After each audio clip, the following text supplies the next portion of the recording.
আমি চললাম, রাতে বাড়ি যাবার আগে একবার মহারাজের সাথে দেখা করে যাব।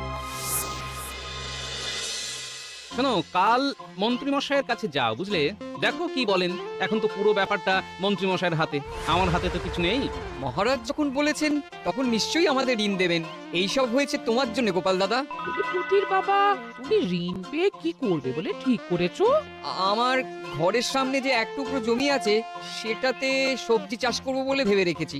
তোমাদের ভালো হলেই ভালো। আর তুমি কি করবে গো গোবিন্দ?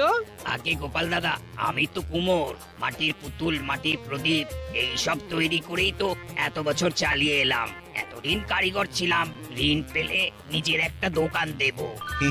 আমি তো তাঁতি, এবার নিজের একটা তাঁত ঘর হবে। কতদিনের ইচ্ছে ছিল। ও গোপাল দাদা, গোপাল দাদা, তোমার জন্যই সব হলো গো। হ্যাঁ, ভালো হলেই ভালো। এছাড়া সত্যি আমার কিছু বলবার নেই। তাহলে এখন আমরা আসি।